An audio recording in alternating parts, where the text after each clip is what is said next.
Good morning दोस्तों, मेरा नाम Sandeep Kumar Reddy from engineers competitive training academy. आज मैं आप लोगों को इंग्लिश के fill up the blanks part 3 discuss करने जा रहा हूं, जो कि ऑलरेडी हमने पार्ट 2 तक डिस्कस किया गया है। चेक द इंग्लिश प्लेलिस्ट, जिसके अंदर आपको सीक्वेंस वाइज मिल जाएंगे। ये हर एग्जामिनेशंस के लिए काफ़ी यूज़फुल है, क्योंकि ये प्रीवियस ईयर क्वेश्चन पेपर्स है जिनके अंदर से हम सेग्रीगेट करके आपको डिस्कस किया जा रहे हैं। और बिना देर करते हुए आप लोग इस पे गौर करिए, जो भी आपको लगे कि डिफ़िकल्ट है उसको आप नोट डाउन कर लीजिए। Population increase coupled with depletion of foreign reserves has led to great daily hardships. जो कि पॉपुलेशन इंक्रीज़ की वजह से coupled with depletion of foreign reserves has led to great daily hardships. So यहाँ पे coupled जो मीनिंग है वो ठीक बैठता है यहाँ पे।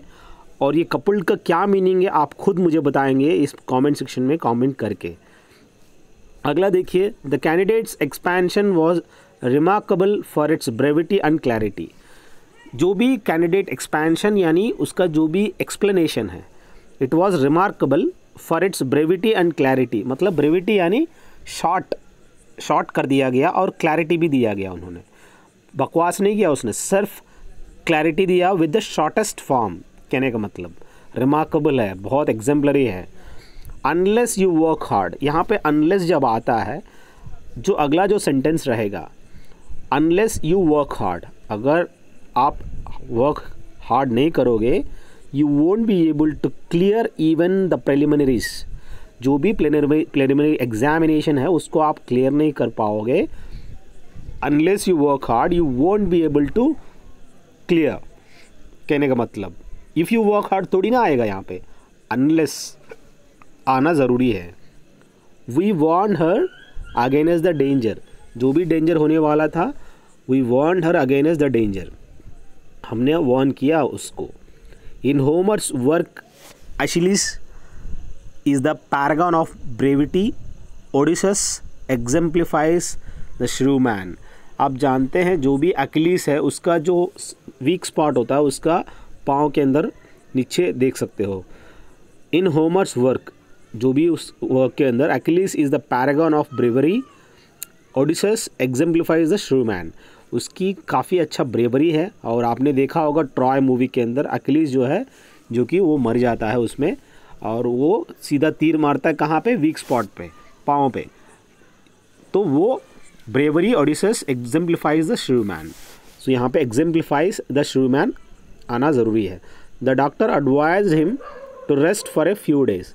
यहाँ ए फ्यू क्यों आ रहा है, क्योंकि नंबरिंग है, डेज है। अगर क्वांटिटी होता तो यहाँ पे लेस या मच होता। The metamorphosis from an agricultural society to today's complex industrial world was accomplished by war. जो कि यहाँ पे दिया गया है, metamorphosis from an agricultural society to today's complex industrial world was accompanied by war. यहाँ पे मेटामॉर्फोसिस क्या है आप खुद ही सर्च करिए और कमेंट सेक्शन में बताइएगा। As he got older his belief in these principles did not waver. जो कि बूढ़े होते होते his belief in these principles did not waver, मतलब उसने अपना जो भी बिलीव्स है वो छोड़ा नहीं उसने। Still he is maintaining those beliefs. कितना भी बूढ़े हो, अपना जो भी भरोसा होता है वैसे ही थॉट्स होते हैं, वैसे ही होते हैं। All civilised nations now believe in human treatment of prisoners. जो कि ऑल सिविलाइज्ड नेशंस है, now believe in human treatment of prisoners. जो कि they have realised and believed that जो भी ट्रीटमेंट कर रहे हैं दैट इज बिलीव्ड इन दम। सिविलाइज्ड नेशंस है। ह्यूमन ट्रीटमेंट क्या होता है, जो कि इंसान के साथ जो ट्रीटमेंट करते हैं ठीक ठाक। There are some people who doubt the veracity of anything they see in a newspaper. आपको पता होनी जरूरी है कि जो भी न्यूज़पेपर देखते हैं, they believe that who doubt the veracity of anything they see in the newspaper. जो भी हो रहा है वो सब सही हो रहा है और they start believing that. The chairman brushed aside my suggestion. यहाँ पे जो भी चेयरमैन था, ही ब्रश्ड असाइड यानी जो भी मैंने सजेशन दिया उसने साइड कर दिया। Shivaji Maharaj fought against every kind of aggression. जो भी aggression था, he had fight against those who Shivaji Maharaj. अब बात आता है she remained a spinster all her life. वो बिना शादीशुदा वैसे रह गया. The song in the play cannot be deleted as it is integral to the story. जो भी सॉन्ग है इस प्ले के अंदर दैट कैनॉट बी डिलीटेड, उसको डिलीट नहीं कर सकते हैं क्योंकि it is an integral to the story. क्योंकि यहाँ पे जो भी दिया गया है that play cannot be deleted because it is an integral to the story, it is integral part. अब बात आता है preserving the rain forests is very important if we do not want to flora and fauna found there to become extinct.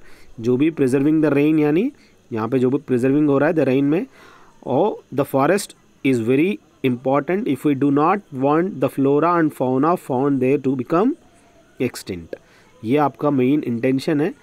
Preserving the rain has to be, जो भी बारिश हो रहा है उसको प्रिजर्व करना बहुत ज़रूरी है. Poachers were arrested for illegally hunting the bears. जो कि आप जानते हैं जंगलों में घुस जाते हैं, फॉर जो पोचर्स होते हैं जिनको करना नहीं चाहिए वो दे वर अरेस्टेड क्योंकि इलीगली हंटिंग द बियर्स. दोस्तों 1300 से ज़्यादा मैंने वीडियो बनाया, आप लोग चेक कर लीजिए. 50 से ज़्यादा प्लेलिस्ट बनाया गया है, अलग अलग मैंने चेक कर लीजिए, आपको काफ़ी यूज़फुल होगा.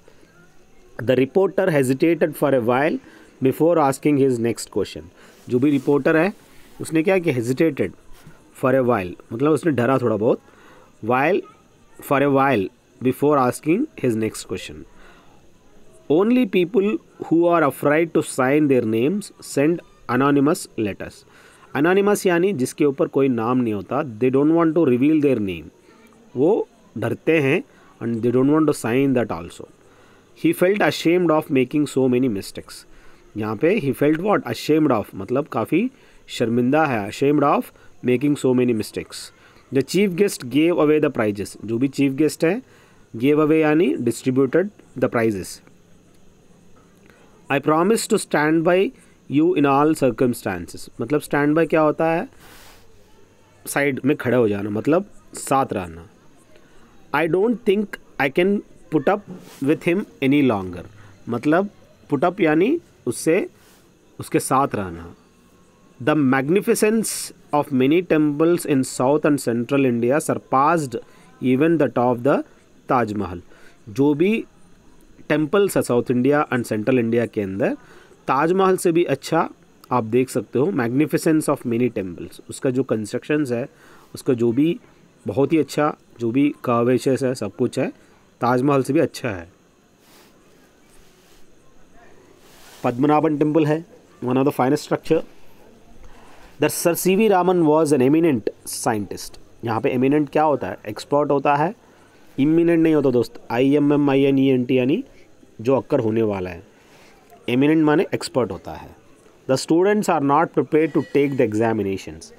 यहाँ पे जो भी स्टूडेंट्स होते हैं वो क्या करते हैं, एग्जामिनेशन देते नहीं है, गिव नहीं करते हैं, टू टेक होता है. They are not prepared to take the examination. बहुत ही इंपॉर्टेंट है दोस्तों.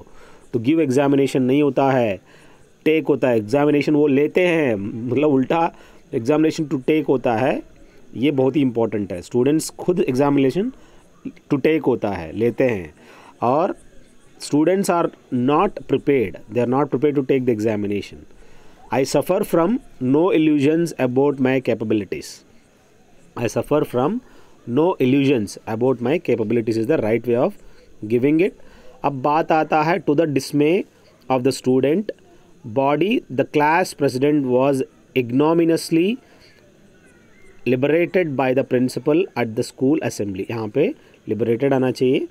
अब बात आता है to the dismay of the student, the class president was ignominiously liberated by the principal at the school assembly. जो कि इग्नोमिनसली, ये मीनिंग आप मुझे खुद आप लोग कमेंट सेक्शन में कमेंट करिए. The unfortunate old man was knocked. यहाँ पे अवे बाय दिया गया जो कि गलत है. Knocked out by the rash driver. यहाँ पे क्या किया उसने, he was knocked out by the rash driver, जो कि वो बूढ़ा है, old unfortunate old man. One should get train to prepare one's own breakfast. यहाँ पे ट्रेंड की जगह one should get used to prepare होता है। It always used followed by to होता है दोस्तों, यूज टू होता है। A large herd of angry बाइजन्स, जो कि बाइजन आप जानते हैं बैल को कह सकते हैं, one type of. A large herd of जो ग्रुप है angry bisons rampage through the village, मतलब पूरा एकदम हलचल मचा के विलेज से निकल गए। Herd of angry bisons. अब बात आता है mangoes do not ripen all at the same time, hence they are not plucked on the same day. जो भी मैंगोज है do not ripen all the same time, सभी एक साथ पक नहीं जाते, hence they are not plucked on the same day. वो इसलिए एक दिन सभी को प्लक नहीं करते, एक कुछ कुछ दिन के बाद करते रहते हैं। The ease with which she manages the task is remarkable. जो भी the ease with which she manage the task is remarkable, जिस हिसाब से वो अपना आसानी से काम करता है वो शी मैनेज करती है, वो टास्क जो भी है मैनेजेबल, अच्छी तरह से मैनेज करती है और रिमार्केबल है, वो काफ़ी एग्जाम्पलरी है।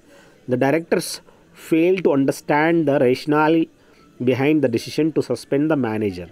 जो भी डायरेक्टर्स है they fail to understand the rational behind the decision to suspend the manager, जो कि बहुत ही इंपॉर्टेंट है दोस्तों।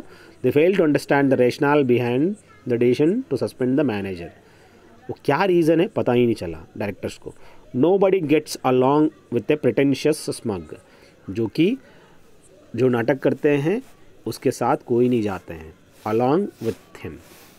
Every evening a pack of owls, यहाँ पे जो भी दिया गया है a pack of owls, a herd of bisons, ये सब कलेक्टिव नाउन्स है दोस्तों।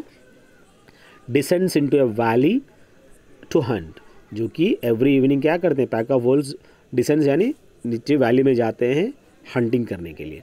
At this critical juncture what the company needs is a credible marketing strategy.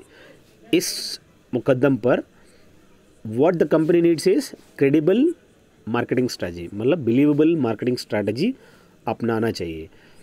Hardly had she, जब हार्डली आता है हैड शी आना ज़रूरी है, शी हैड नहीं होता। Hardly had she finished her dinner when the doorbell rang, तो यहाँ पे देन नहीं होता, when the doorbell rang. Hardly followed by scarcely, जो भी hardly scarcely followed by when होता है, जो कि आपको पता होनी चाहिए। Hardly scarcely followed by when होता है दोस्तों, देन नहीं होता। In the housing society where I live there is a nice house to let, जो बहुत ही इंपॉर्टेंट है, जहाँ वो रह रहा था। Where I live there is a nice house to let, मतलब जो भाड़े में देना चाहते हैं। दोस्तों प्लेलिस्ट में जाइएगा, अगर आपको लगता है कि join on defence ICTA for continuous notifications, more than 1300 videos have been given, आप लोग देख सकते हैं, अलग अलग सब्जेक्ट की वजह से दे दिया हुआ है, आप लोग उस पर प्रिपेयर कर लीजिए। It became imperative at this juncture to start a dialogue between the two warring factions, जो कि it has become imperative at this juncture to start the dialogue, मतलब conversation between the two warring factions।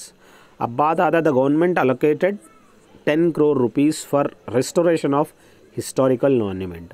कोई भी historical monuments है उसको restoration किया जाता है, रेनोवेट किया जाता है, वो आपको रिस्टोरेशन दिया गया है, रेनोवेशन दिया गया, आप लोग देख लीजिए, उसके हिसाब से इंसर्ट कर दीजिए। The investigations revealed a conspicuous lack of efficiency in the functioning of the airlines. बहुत ही इंपॉर्टेंट दोस्तों, जो भी इन्वेस्टिगेशन क्या किया, रिवील किया, conspicuous lack of efficiency in the functioning of the airlines, जो भी एफिशिएंसी एयरलाइंस का वो बता दिया। In India Hindi is the most widely spoken language. India में आप देख सकते हैं हिंदी क्या है, मोस्ट वाइडली स्पोकन लैंग्वेज कह सकते हैं। द हाई कोर्ट जज, जो कि क्वाश्ड या crushed the orders passed by the district court, बहुत ही इंपॉर्टेंट है दोस्तों, जो भी हाई कोर्ट जज है दैट क्वाश्ड और crushed the orders passed by the district court. As the improvement in this situation was marginal the doctor did not discharge him, जो कि as the improvement in this situation क्या हुआ, was marginal the doctor did not discharge him. For a moment I was totally blinded by the camera's bright flash. एक moment से क्या हुआ, I was totally blinded by the camera's bright flash, so totally क्या हुआ, blinded हो गया flash की वजह से। The vehicles involve in the accident were obstructing the flow of traffic, जो भी व्हीकल्स इन्वॉल्व है in the accident they were obstructing the flow of traffic. Okay, अगला देखिए, for a moment I was totally blinded by the camera's, it is given obstructing here. Okay, the criminal was released on parole, मतलब छुट्टी दे देना, for a few days so that he could spend time with his ailing mother, उसकी मम्मा ठीक नहीं थी, so he was given as released on parole. Parole यानी छुट्टी दे देना, कुछ दिन के लिए छुट्टी देते हैं उनकी अच्छी बर्ताव की वजह से। The employee had become indifferent to both the manager's praise as well as reprimand, जो कि आपको पता होनी जरूरी है। The employee had become indifferent, he has become what, indifferent to both the manager's praise as well as reprimand. कुछ questions हमने इकट्ठा किया दोस्तों, बस अगला पार्ट के लिए अगला पार्ट में मिलते हैं। 20,000 PDF of GK and GS अगर आपको चाहिए आप इस नंबर पे कॉल कर सकते हैं, आपको फ्री ऑफ कॉस्ट दिया जाएगा। थैंक यू दोस्तों, have a good day, have a great life.